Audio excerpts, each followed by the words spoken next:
Hello colleagues, this is Kevin Chow and welcome to Volume 2 of my 8-Minute PD selections.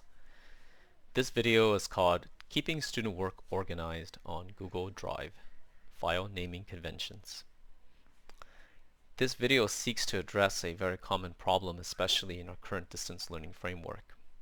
Students do their essays or projects on Google Drive, Google Slides, Google Docs, and they share it with us, but between them making it and us actually being able to see it, there's a lot of stuff going on that makes it very difficult for the teacher to find those assignments, and in some cases the student himself or herself can't find the assignment either.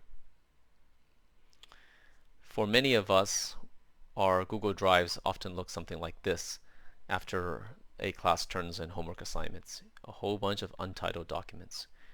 We don't know what the document is, we don't know if it's the original or a rough draft. We have no idea what it is. We just see a whole bunch of them. And it makes it very, very difficult and very tedious for us to separate the assignment from just random files, especially when we have more than one period. The strategy for dealing with this is actually very simple. Google Drive is a computer-based system, and computers don't know what's inside a file unless you tell the computer, and they can't find a file for you unless you tell the computer what to look for. So all files that students produce for a class should be named the exact same way. They should follow the same convention. And this one very simple thing, this one very simple strategy over the course of a school year will make every single assignment easily discoverable, and it will cut down significantly on the amount of missing assignments, on the amount of confusion between students doing the work and turning it in, and the teacher will be able to go back in time as far back as they want and easily find files by even a particular student without any difficulty at all. So the convention is this. The first part is the course, second part is a unit, third part is the assignment, fourth part is a year, and the fifth part is a period. It should all be in lowercase, so there's never any confusion about uppercase or lowercase, because Google Drive is case sensitive, and if a student uses even just one uppercase or lowercase letter incorrectly, the drive will not be able to find it for you during a search. There should be no spaces within any of these components. If there's more than one word in the component, simply put them together, or you can use the underscore key. All students should immediately create the file when the assignment is first introduced. Verify that correctly named file has been shared with you during synchronous time. So when I give a project, as soon as I'm done introducing it, the very first question that I should hear from a student is, what's the file name?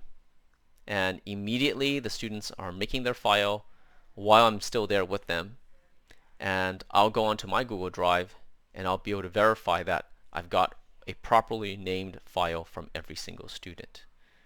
And teachers know that that simple first act of putting virtual pen to virtual paper significantly lowers the effective filter for students who may otherwise find it challenging to complete assignments. This is an example of a file name that follows this naming convention. ELD4, Unit 4, Character Sketch, 2020-21, Period 2. First part is the course, second part is a unit, third part is the assignment with the space between removed, fourth part is the year, and the last part is a period. Let's take a look at how this might look in Google Drive as a teacher trying to look for an assignment. So here I've done a search for ELD3 2016-2017, and these are all the assignments from my ELD classes in that year. Now it's 2020 now, this is 3 years later, and I can still easily go back and find all the assignments. But this is still too broad, right? I've got slides here, documents here. Now here's something a little more narrowed down, ELD3 Unit 2. So these are all the Unit 2 assignments from that year, and some from even the year before that. And if I go even further, what about EOD3 Unit 2 Writing Prompt Period 2?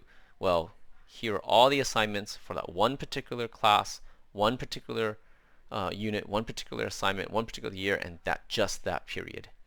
And today, years later, I can still open these files, look at the documents that I left behind, and it's a really good way to bring up models too for classes in the present day.